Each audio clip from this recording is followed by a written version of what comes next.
Thank you. Thank you. Yes, another episode of the Bidness. Today we have nothing but a room full of legends. I swear this has got to be one of the best rooms that we've done so far.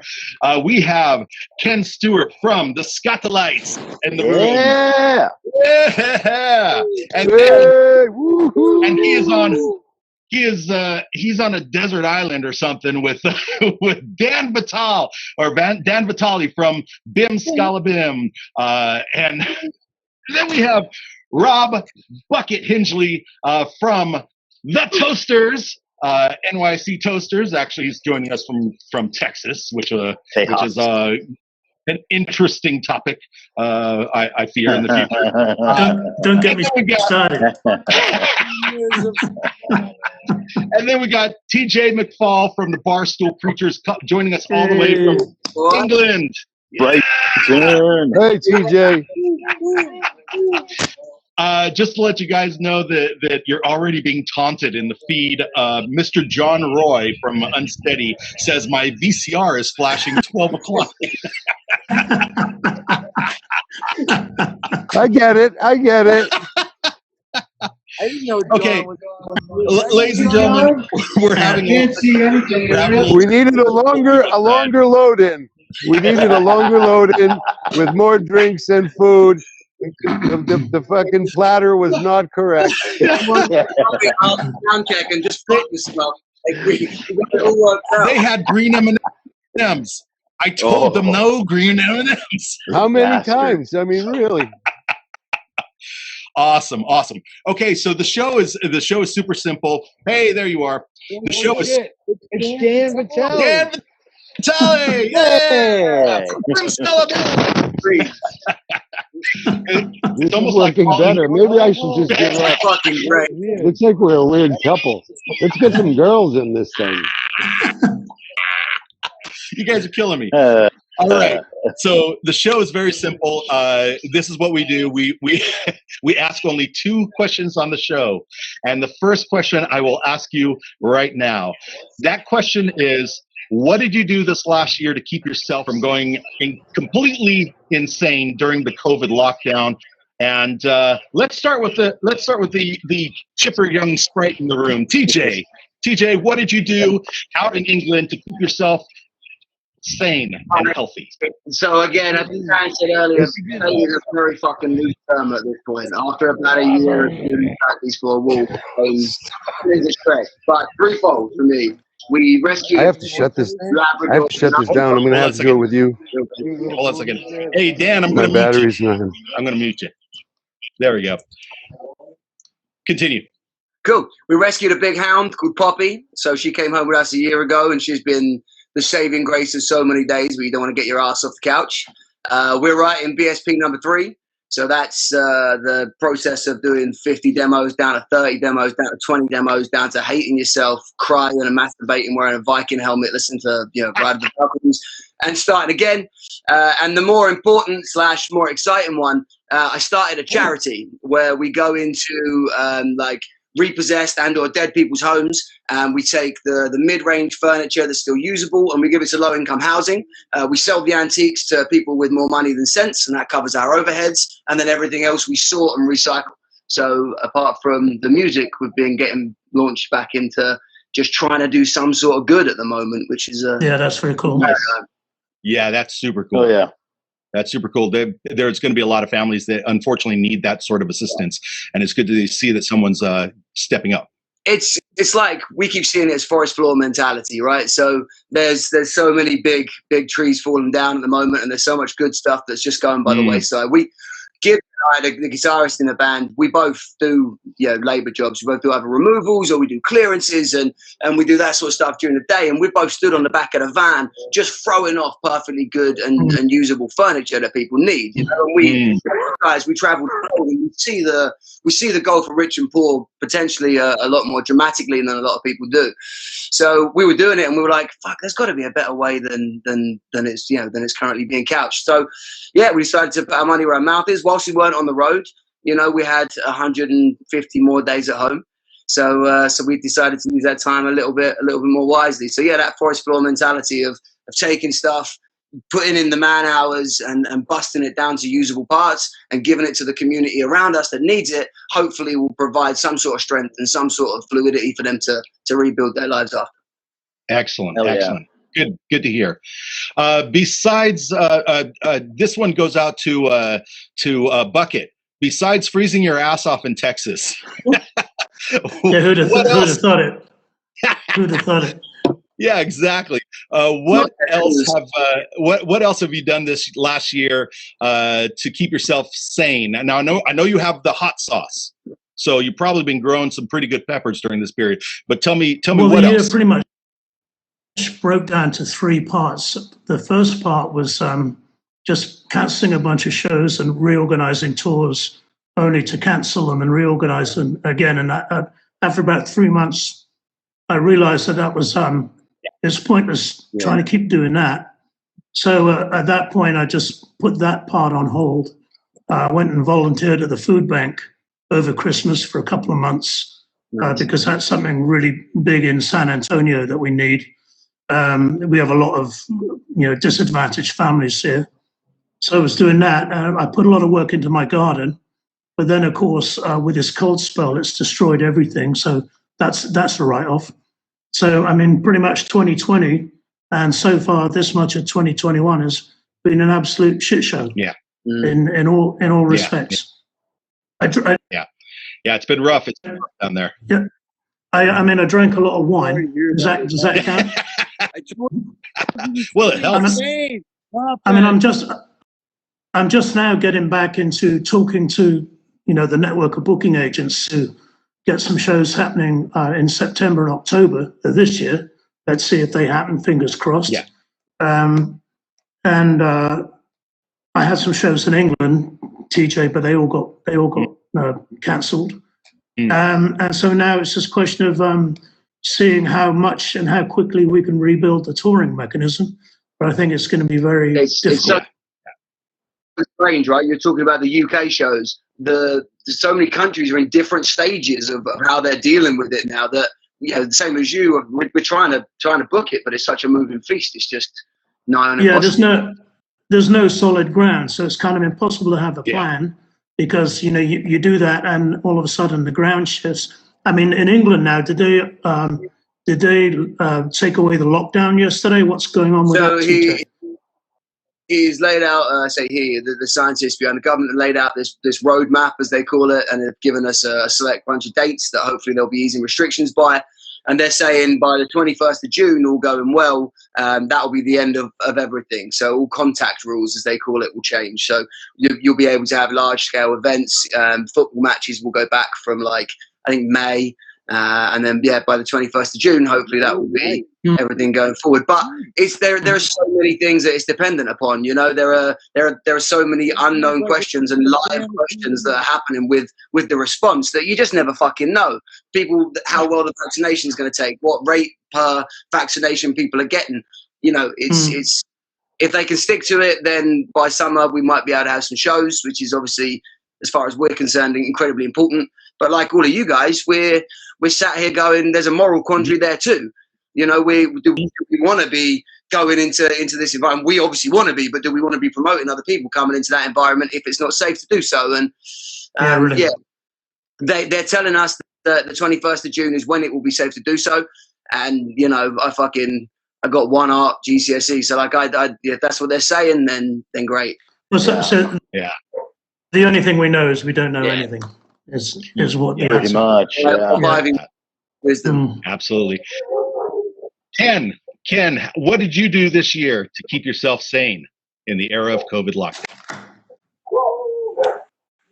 Well, I mean, I live in a rural area, so I'm not so confined like a lot of people. I feel really bad for people who live in cities.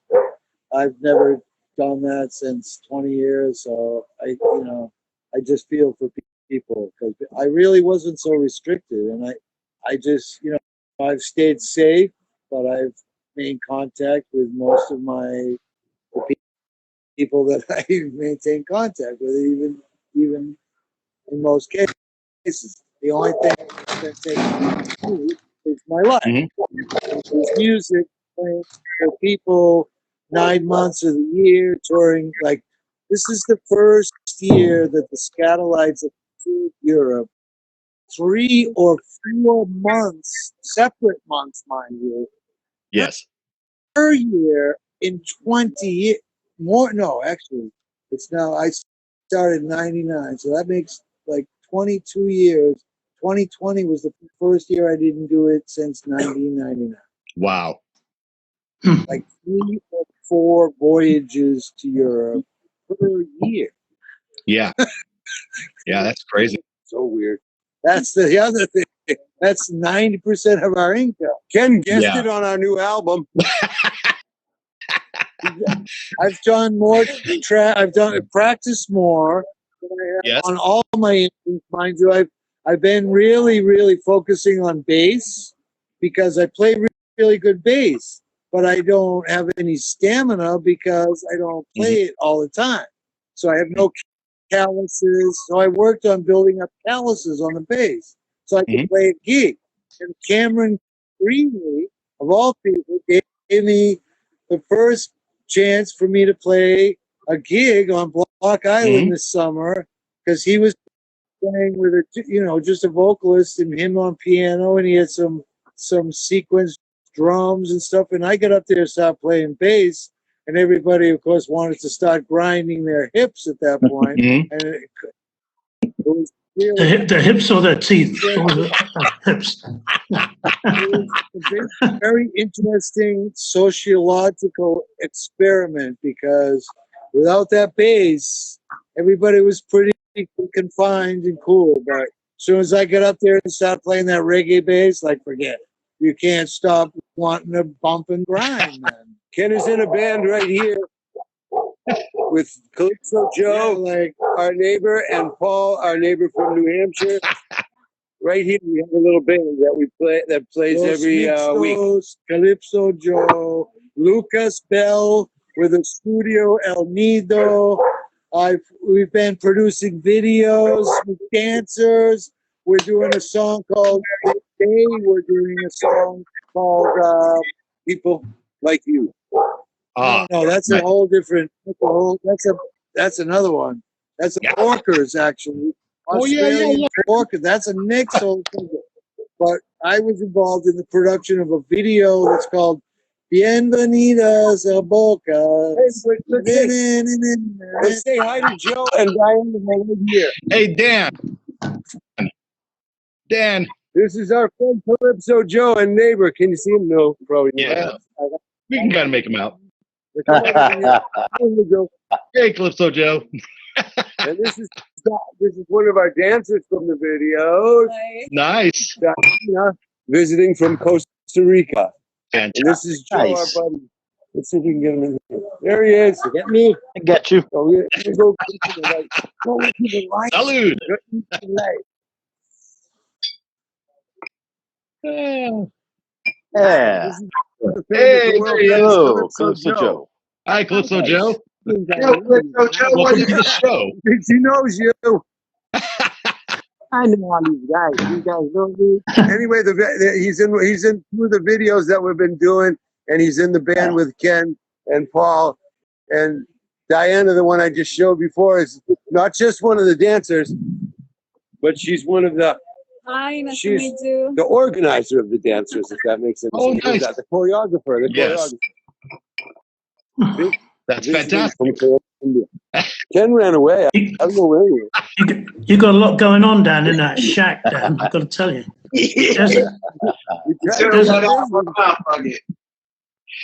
Dan, tell the audience. That's the only way to keep any sanity. Desert Island Dan. Huh? Desert Island Dan. Yeah. Yeah, well, Shanty Dan lives in a thatch hut. For sure. Tell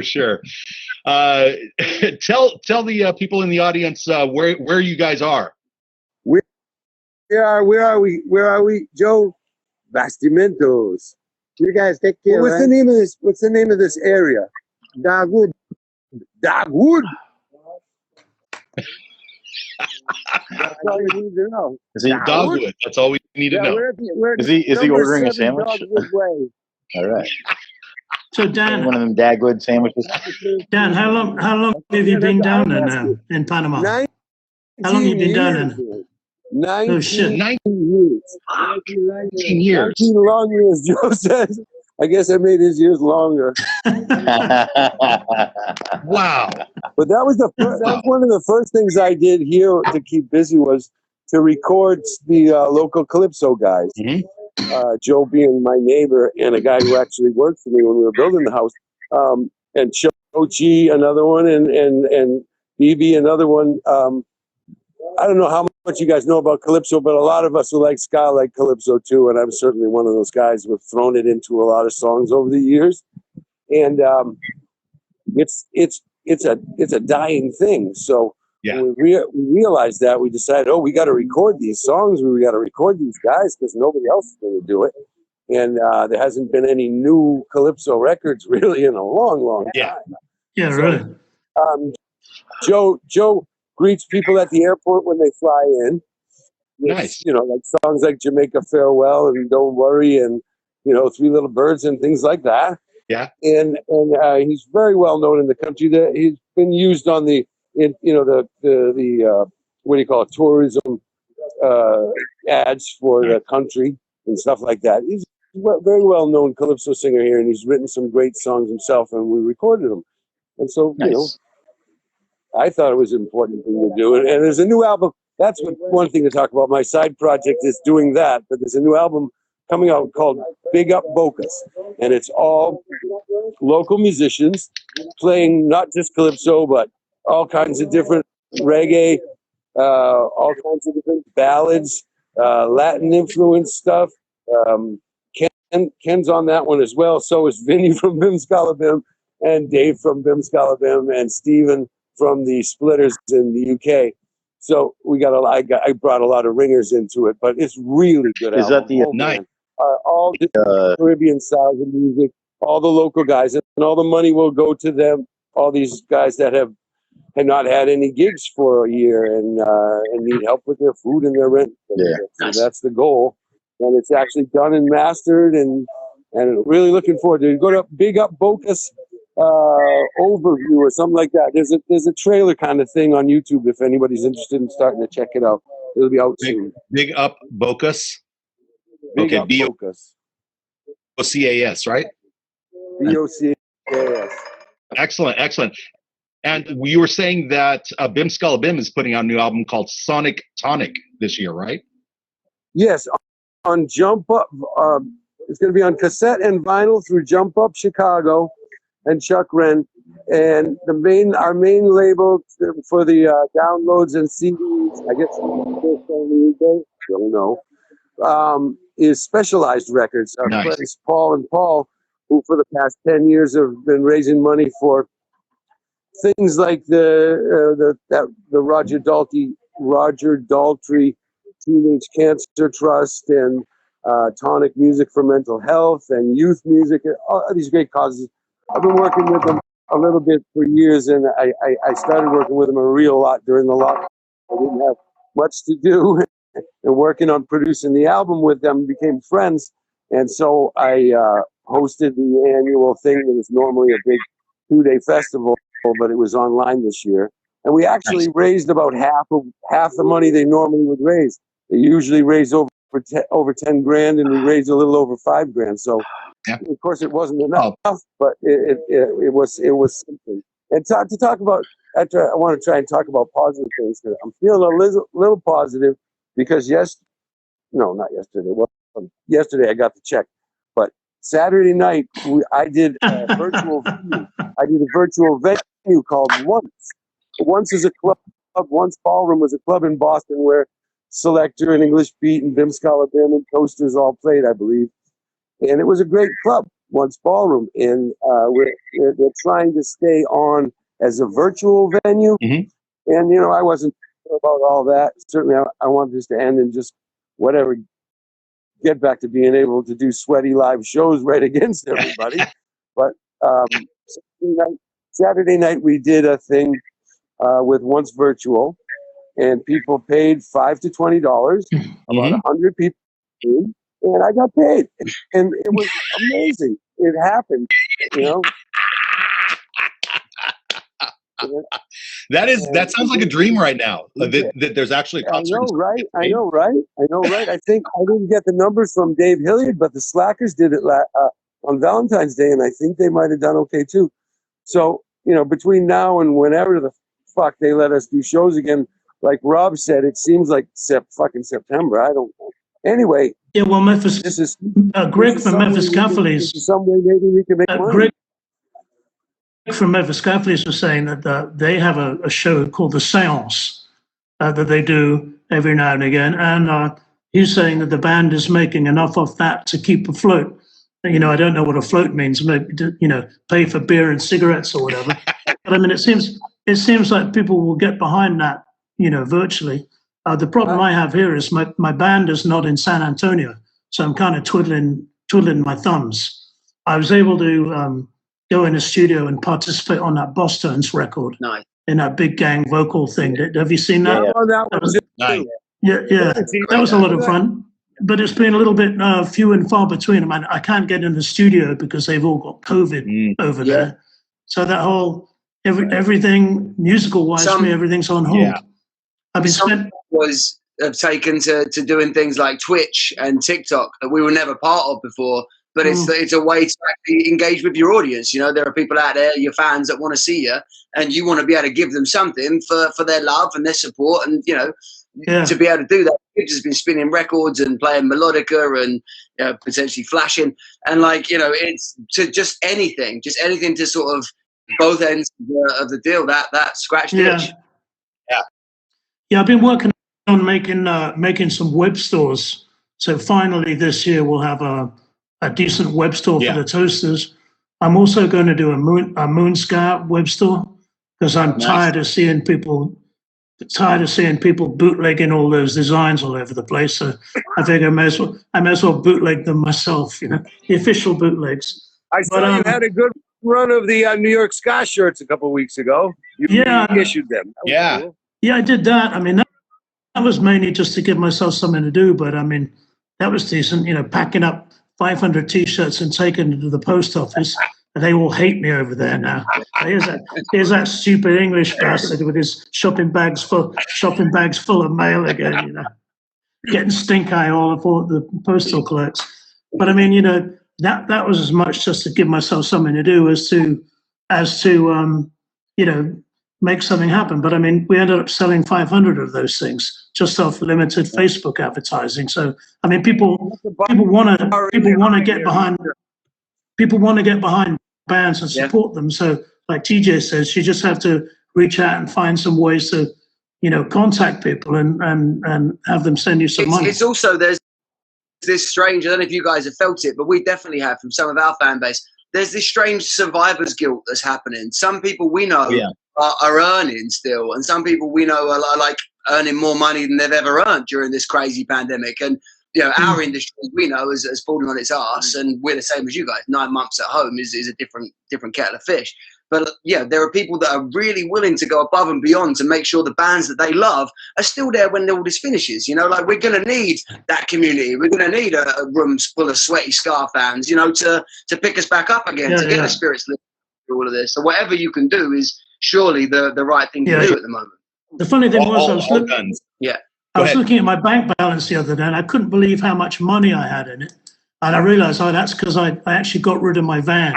So instead of like putting money into that, I've actually got money in the bank through not working. I was like, hang on, how's that happening? But then of course I'm gonna have to buy a new one when I get back on the road. Yeah, I was stupid and I kept our van, but it's good that I have it because the guys call me up and they're like, we missed the road, and I say, hey, come on over. I'll open up the van. You guys can just sit in it and smoke out. And like, literally. And I'll stand outside the van. I'll rock it like this. So there was I have crashed on a bench in the van since there's this guy. There's this Dutch guy, Bos van Trigt. He was in that band, the Obsessions. You know, you heard of them? Yeah. And he had a good thing going on. He had a tour organized where he'd get in his van and he'd just drive around these cities and go to a hotel room and set up a whole bunch of booze, and then have videos of him drinking it. And it was like the tour with no gig. So he was just going on tour to all these cities and inviting people around to his hotel room to drink. So I thought that was pretty good. Yeah. So at least that way he can get over the jonesing of like not sitting in the van 12 hours. I said, well, most of being on tour is just sitting in the van anyway. Yeah. So, that's a really good idea, Brian. Yeah. What if when because we know that COVID is going to like mac all the clubs and there's not going to be anything that you can do a tour on. What if a couple of us got in a car and we didn't play music to anybody? We just showed up in different towns and we invited people to come out and we just interviewed them. So you're talking about like taking the business on the road? Just business on the road and just us like just talking in the phones and people just laughing and just do that. I don't like this idea. Okay. you should do it.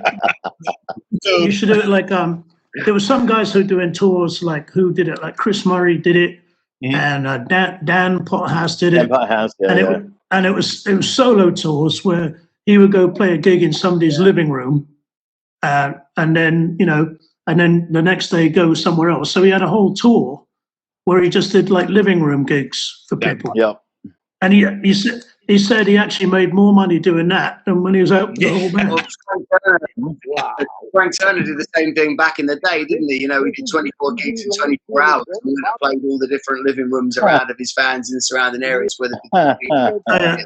which is fucking ace. But try knocking on someone's door and saying, "Can I come and breathe heavily in your living room for the next hour?" Nowadays, no. Can I come in on the 24th show and breathe the air that I've breathed from 23 other houses into your house? By the way, that's the only thing that's going to make a noise because I'm done. So you just, I'll be here. We were looking at doing it the other way, right? So we've got loads of open spaces here in the UK. We were looking at, going old school and making our own sound system and having like something you could take that wasn't necessarily, venue specific, but you could take out. We're used to playing with fucking shit monitors. We can't hear ourselves anyway, so who cares, right? Just rig up a sound system, take it to a field and try and let people enjoy the music more than anything else. But again, everything's changing so fast. Every time we make a plan, like you said, Rob, every time we make a plan, the next thing comes along and it smashes the house of cards down. You start again. Yeah. It's almost like in order to get people to activate it and to doing something like that, you have to do like a bike party thing. In our area, we have something called Bike Party, where everyone shows up with bicycles and then we just ride on a route and everybody screams "Bike Party" and they drink booze and it's hilarious. But they get in so much trouble for doing it that they only tell people the route on the night of. So basically about 45 minutes before everyone's supposed to meet, they're like, meet here. And like 3,000 people will show up because they know that it's going to happen. And they show up and then they run their entire course and everything's totally cool. Everything's totally cool. So it might have to be something like that, some sort of guerrilla technique. Why not? You saw a bunch of bands. I mean, I didn't because I was about 4, but like you saw a bunch of bands in the early 90s that were signed by majors, unable to play, and were putting out quite decent sized gigs, but on the day and telling people a name, a place, and people were turning up. Like if you catch a fire and if you get the right sort of momentum behind you, then fuck it, you know, like it can happen. You can do it. Right. Absolutely.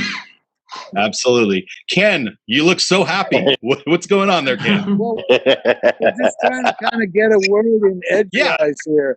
We're not trying to be in there all night, and we want to say something. Yeah, dude, say something. Well, this is a local beer. Rob is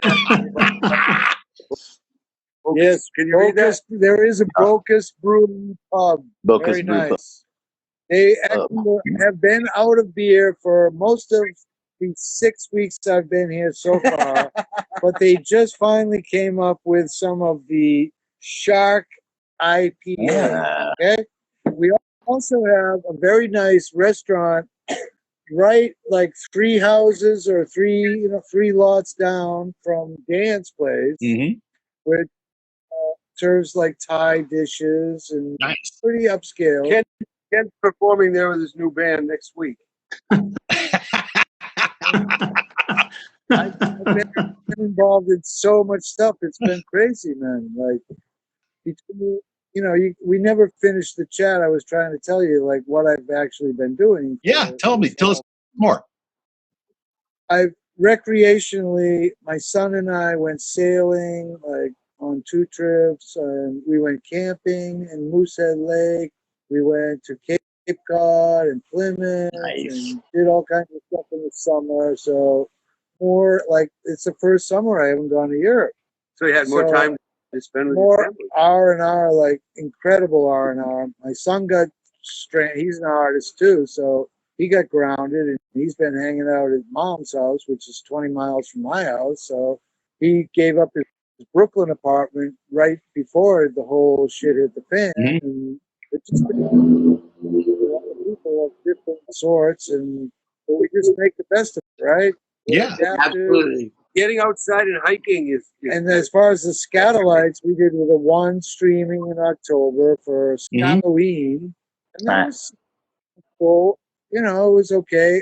Of course, I had to drive the one day I had to drive to Manhattan. I didn't go anywhere for months. It snowed 4 inches in Boston on October 30th.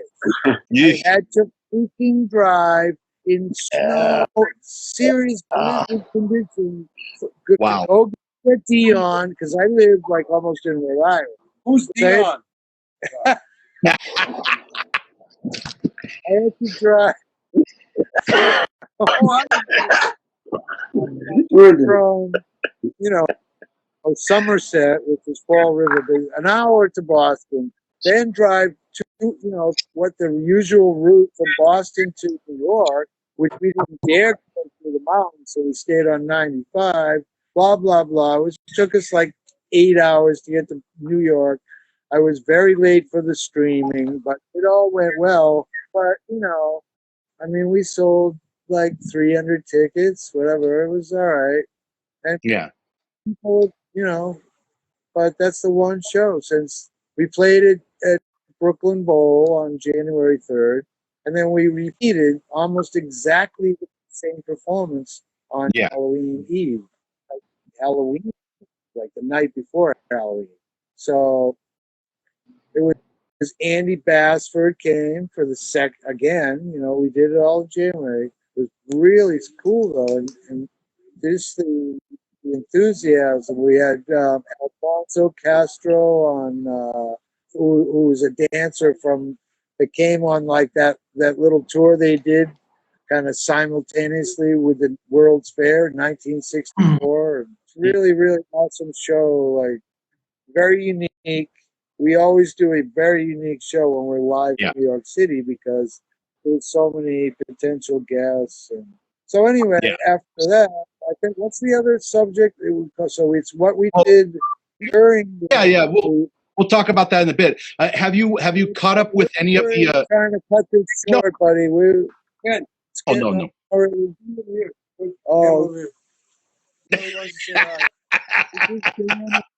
Hi, Dan. If you don't come here, you're silly. That's all I can say. If you don't come see Dan and Lily, you're just silly. We have great people are starting to come. Yeah, we'll come down there. Yeah, we'll come down to Panama. That sounds great. I'm into that. Like, really? If you want to be in a pandemic, this is where you want to be because you can function and it's so, the nature is ridiculously nice. I fell in love with this place since I even heard about it, but coming here, it's like Jamaica was probably in the 50s. Yeah. There's no development. It never will be because it's a national park, protected, nesting sea turtles, like no one here other than nature. And there's a little bit of hipsterism, but we try and ignore it and avoid it. And don't be confused. Yeah, sure. Go pay $200 to sleep on top of the ocean. It was like Negrilla like 20 years ago. The bugs will eat you alive. If you come here, there's more bugs. There's a nice breeze all day long, and it's quite reasonable and quite Nice. Nice. Nice. There's a wicked good. It's all cool, man. Really. Yeah. Music, everything I Yeah. want, man. Iguana. Oh yeah. Iguanas. Fruit. Cocoa. So much Yep. fruit. Eat Yeah. fruit. Eat Yep. lots of fruit. Yep. Rob will tell you Yeah. that. Eat lots of $1.50 for a pineapple. Ken we eats just lots wrecked of one. pineapple. We just wrecked one. Is it? Do you have like easy? Fatwa, you know. Do you have Fatwa. do you have easy access to toilet paper there? There's a big tide of Jamaica in this region from long time. Calypso, everything I go on here, man. Guari, equal Patwa. And you can eat anything, man. Wow. Oh my God. Now we have to go to the hospital. What did now. Harry? Harry broke my What did Harry say? What did Harry say? Put your lime in the coconut. Mix it all up. Put the lime in the coconut. Mix it together. I am having the time of my life watching two of the legends of ska, just having a great time. Hell yeah. This is like Tanamo and Jackie Matu since a long time. Yeah. Want to buy a record? We got What's this record? Hey, Ken, a serious question here. Ken, a serious question. Have you kept up with the rest of the older Skatalites, the Doreen and Lester and those guys? Really? How are they? Doreen's in a weird situation because she technology wise, she's not so savvy. So, she doesn't want to impose on her family and become dependent on them for that. So she's kind of declined most of that stuff. She's dying to get back on the road, which that's not an option. But before she does, she's got to have her knees done again. Ooh. Oh, It's been almost 20 years since she had them done the first time, and now they're worn out again. So, Yeah, they're only good for like 10 to 15 years. yeah, well, meanwhile, we've got, other options of vocalists, of course, we're particularly talking to Roy and Yvonne lately, who are and looking like, really? Have you seen Roy Panton and Yvonne Panton? Unbelievable, those two. Strange Nicole. Mm-hmm. We've got more life. More life.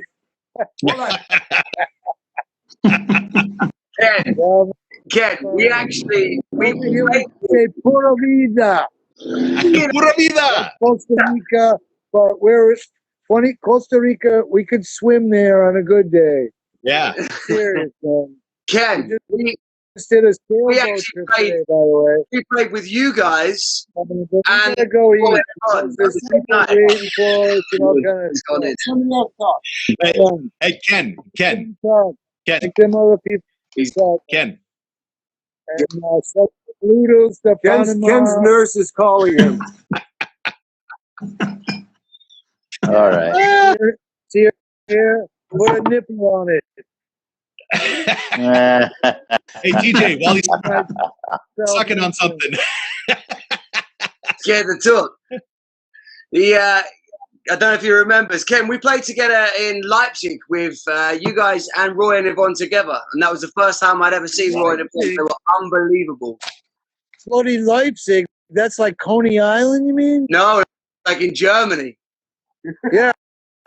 Coney Island is the name of the venue. It was like 1999. Different Coney Island. Yeah, maybe. It was This Is Ska Festival. It was, a few years back, 4 years back. Okay, that's, what's the name of that freaking place? Yeah. Okay. Yeah, Stranger performed. Was that with, I love that band too. Oh man, the backing band from Germany there. Oh shit. They're really awesome too. The guy Ollie on drums. I can't remember. I don't know. Ollie on drums. You mean Dr. Ringding's band? Those guys? No. Talking about the Busters? No. No. The new, no. No, Ruffalo? we're not doing them justice because they're awesome. It's like their stuff. They sound when Stranger Cole performed with his band, they sounded like the record, man. Yeah, nice. Amazing.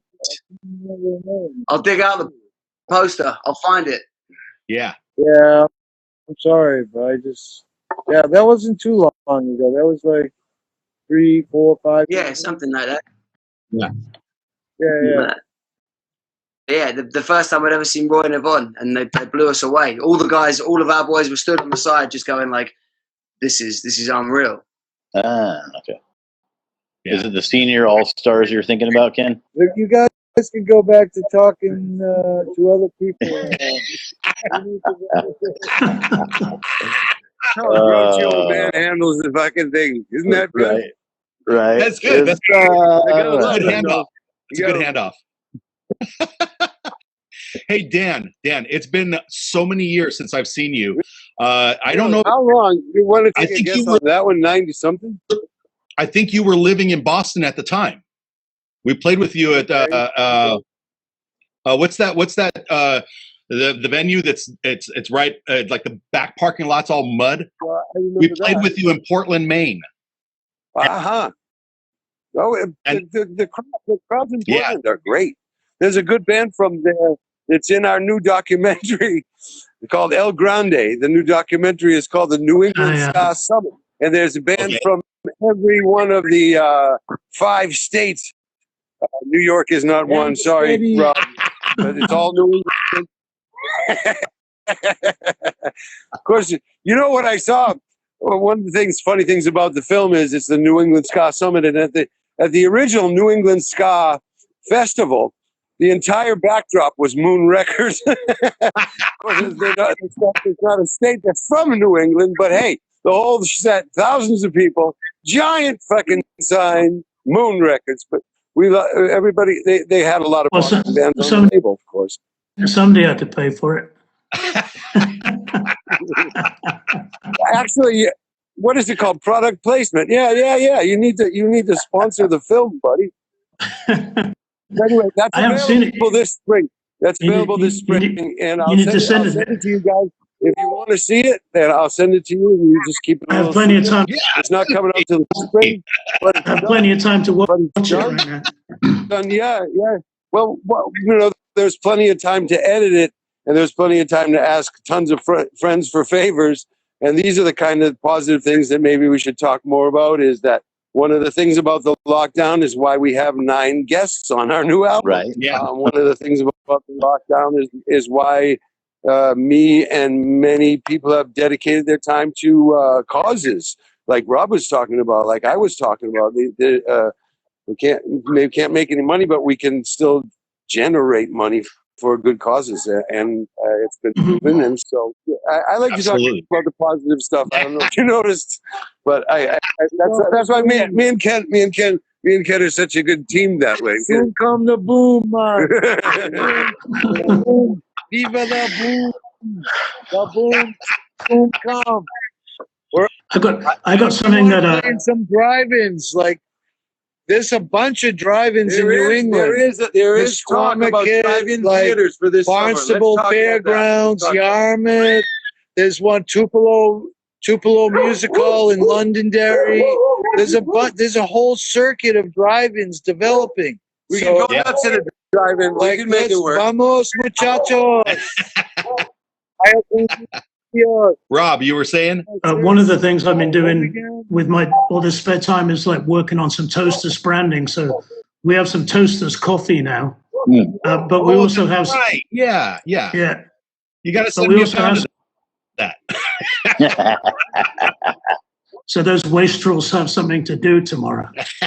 But you know who's doing the CBD is Rick Bondi, who used to be with the Tahoe agency.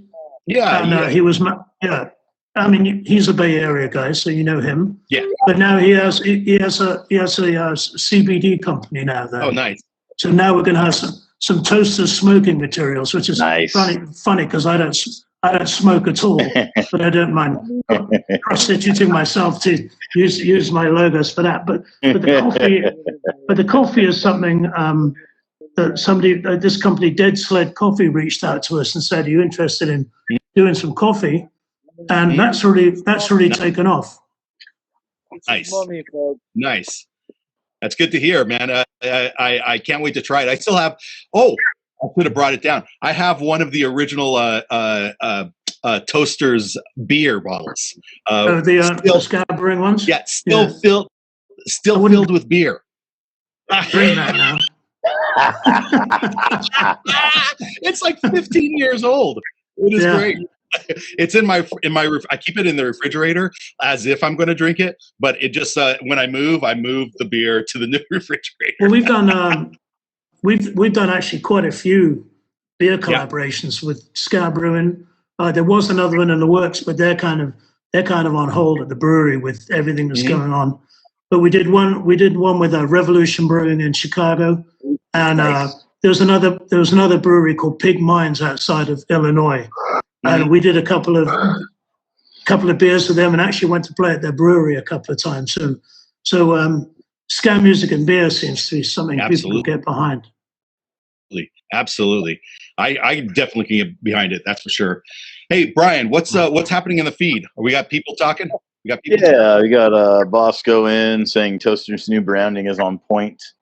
Got Bubba Sanchez asking, when's that Get Toasted with the Toasters vape pen coming out? Wait. He's saying that he's got $10 right here.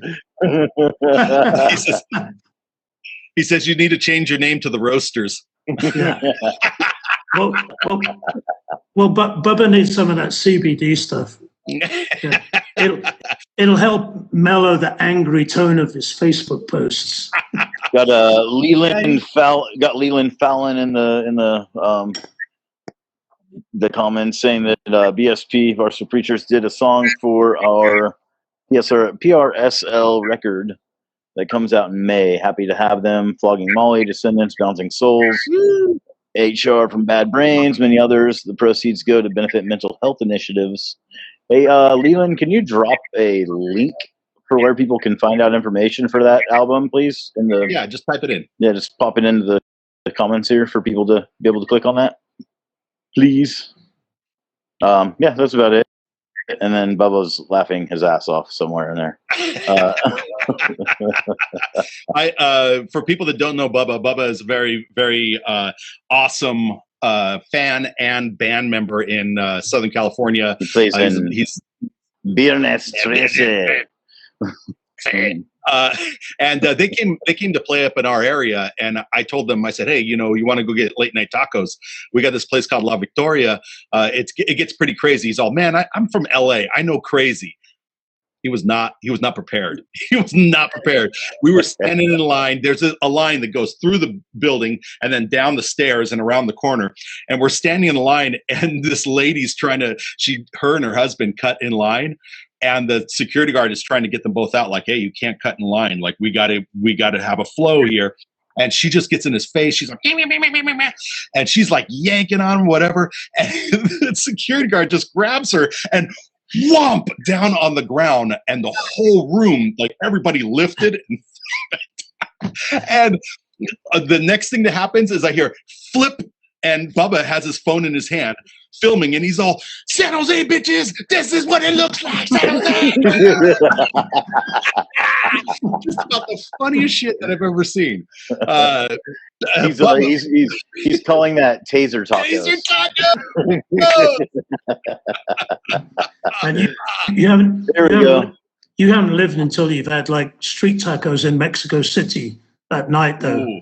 That's the bomb. So, Curtis, you got to try to get those guys, Chewy or Deals, to get you on one of those Mexico City festivals that they do down there. Yeah, for sure. It's like 12,000 kids.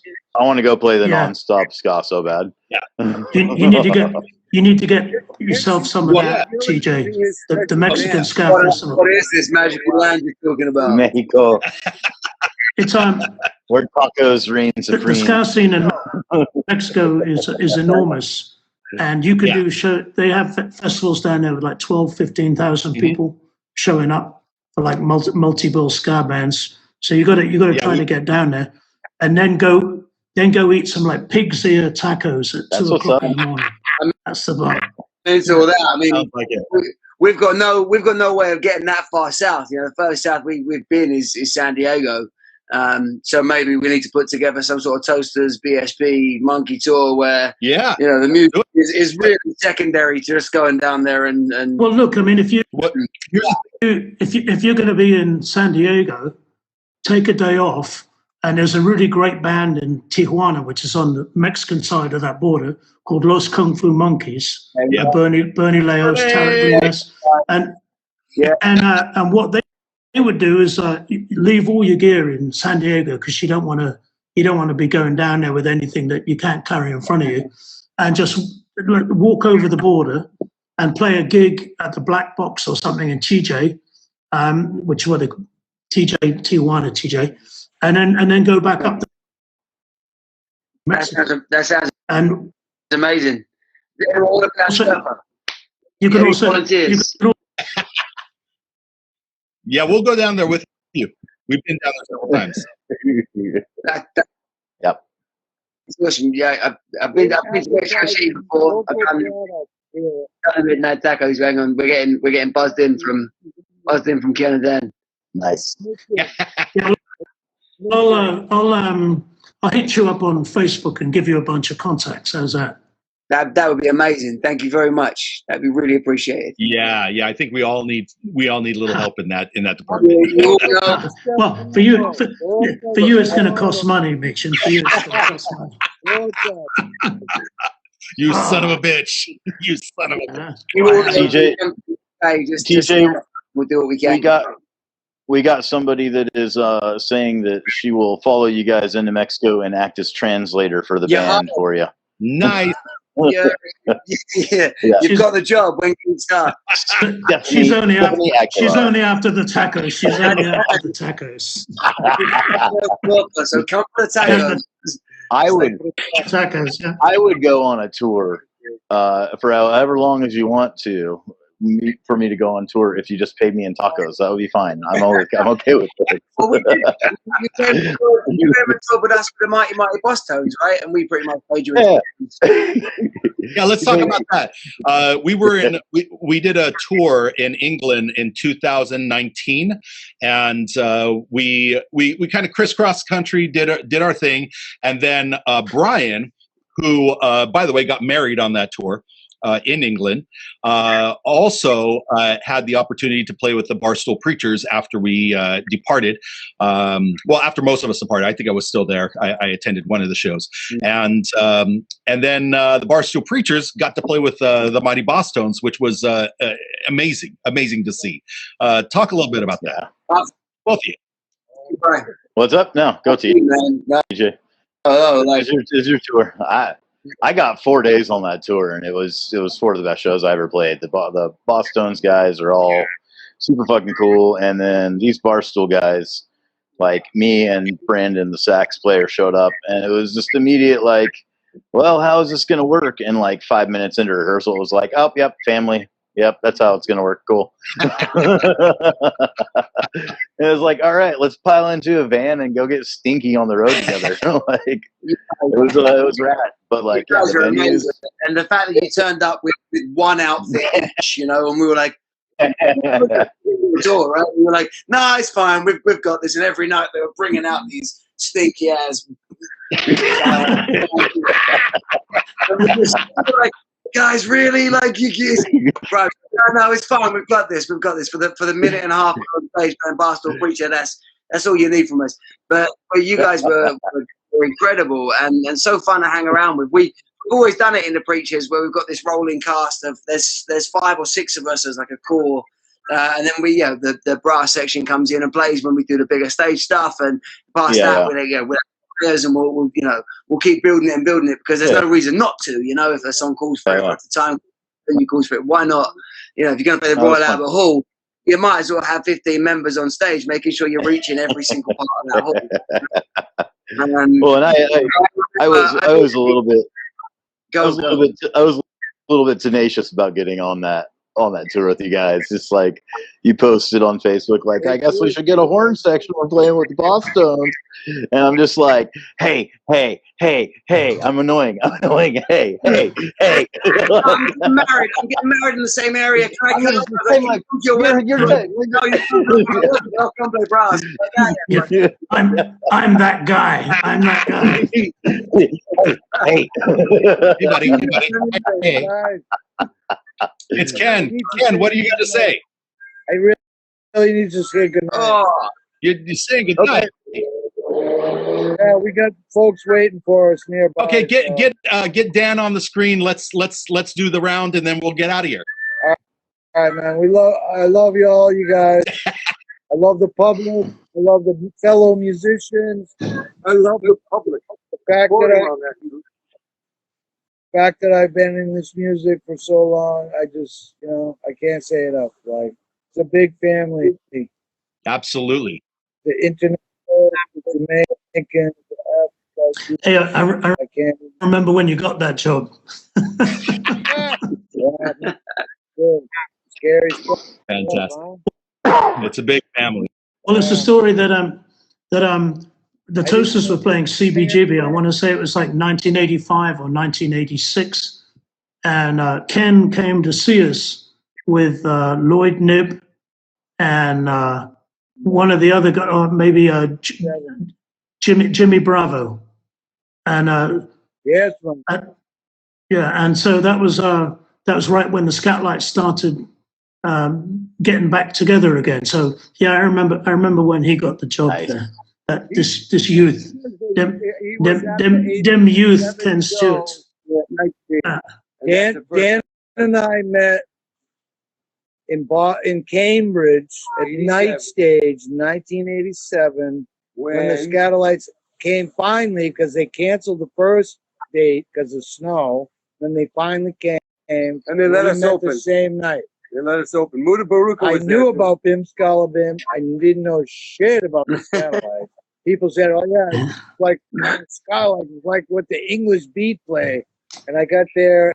Oh no, I heard they dropped a tune on ERS. It was James Bond, but it was billed as Rolando Alfonso, and it was orchestra. Yeah. And I was like, "This sounds like it has to be the band I'm going to go see," but they didn't say Skatalites. So I'm like really curious now, and I think we're fine. Weren't they all fighting about who had the name back at that point anyway? They played Tough Talk by Crusaders, man. Say that, Rob, again, Rob? We got the ocean bleeding out the volume there. I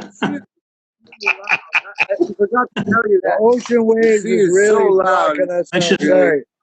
Make sure you don't float away. Hey, so usually we ask a round of what do you think you could do to make music important to people again? And since Ken, since you're leaving here soon, what do you think? Have you kind of come up with any ideas on how to make music seem more important to people again, and to make musicians feel more vital? Well, you know what? I think it's already done, boss, because you know what they say about a lot of things. Absence makes the heart feel fond. So it's and that's why I'm really confident about this alleged boom, because it's been a long time coming between the electronica and every other shit that took over. Like, we need some real music, some live people playing music in front of your face, man. Music is everything. Enough already. Yep. Enough already. And I don't care if it's me and Dan or me and you, and who, like one doesn't work for me.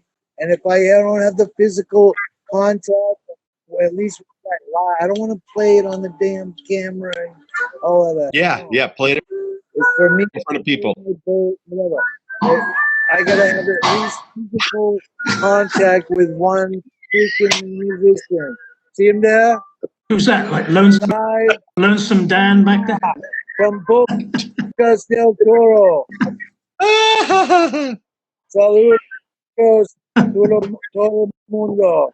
Hey, ask Dan what he thinks. What he thinks could help the music community come back. Tell us, Dan, what's your recipe for the Renaissance? It's unstoppable. That's what. It's unstoppable. Unstoppable. Music rules. Always has vibration. Music. Waves of sound. Full waves of sound. Fuck MP3s. Yeah. We love you. Awesome. Well, we love you guys. Besos y abrazos a todo el mundo. Okay. We'll catch you on the flip side. A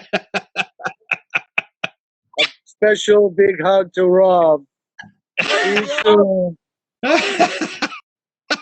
A dirty big hug. You too, Curtis. I don't Absolutely. know these guys, but maybe I do. I don't know.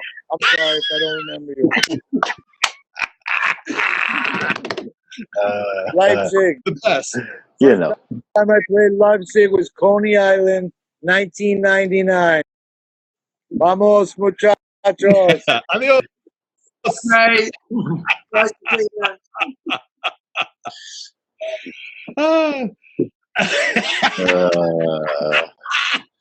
Fantastic.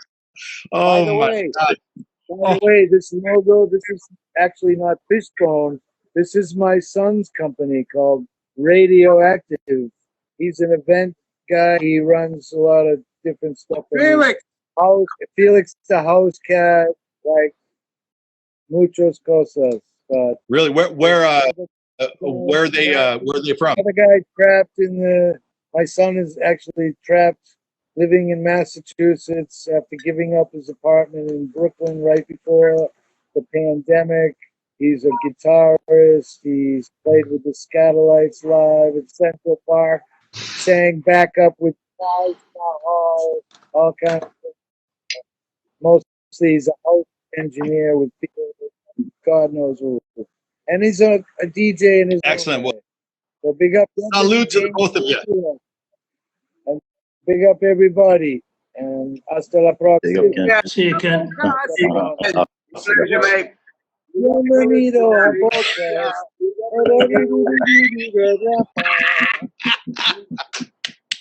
It's I love it. Calypso Ken. Calypso Ken. Ken Stewart. That's what we're going to call you from now on. We're going to call him Kenlipso. Calypso Kenzo. I fucking loved every second of that. That was beautiful. This is like, oh my God, it's like straight anarchy. Oh man, TJ, what are your thoughts? How can we get people excited about music again? How can we support other artists and get the Renaissance going faster? I mean, still reeling from Ken and Dan's just beautiful departure. Well, yeah, my go-to is like just show them Ken and Dan. You know, brilliant. If my whole career ends up with me living in Panama for 9 months of the year and then touring for whatever's left over, I'm into it. It's a life. I think they hit the nail on the head. I think Ken hit the nail on the head when he said, you know, it's about energy and it's about wave. Oh, sorry, that was Dan. It's about energy and it's about waveform and it's about a depletion of stuff that people are missing and they need. You know, like it doesn't. Fuck MP3s is great, but there are a lot of new bands at the moment who are still giving people that buzz, that fucking reason to live just by playing music and just by sharing ideas. And I think that's the biggest thing that we can do as writers, as performers, as you know, activists, as whatever you want to call yourself. I think the biggest thing that you can do is to keep going. You know, I really do. I think taking the show back on the road whenever you can, and you know, sharing energies. You know, being a band is very, very different to doing what Dan Potthase did earlier, and being a band is sharing that energy together to create something that's bigger than yourself that other people can engage with. And that's huge. You know, there are so many other aspects of all of our lives that don't include that. You know, there are arenas in our life that we live in every single day that will never have the same meaningfulness or the same truthfulness as being in a live music venue, listening to live music for people creating it from their body to your mind. And That's what we need to do. We need to go out there and do exactly what we're fucking good at. You know, we're rolling with the punches, going, "Now, what new modern, you know, can we touch onto?" But there's going to be no substitution for going out there, doing 100 shows a year, doing 150 shows a year, saying hello to the people, sharing your heart, sharing your mind, getting that, you know, that community feel back. That's exactly what we need to do. So that's the only thing that will lead to resistance. And the more the other side goes on, you know, the more this depletion grows, is the more that culture, subculture seesaw will tip. And we are there offering authenticity, offering truthfulness, offering our genuine thoughts and emotions for people to absorb and adapt to. So, you know, just go out there and be your fucking selves. Yeah, absolutely. I'm right behind that. I think that just continuing to play music in defiance of a disease that shut the world down says a lot. That's a great way to say it. You know, like we are the band on the Titanic. Yeah. You know, especially as a genre. Like, play on, bitches, play on. And Rob, you've been through. Rob was in the 1812 plague. I mean, come on.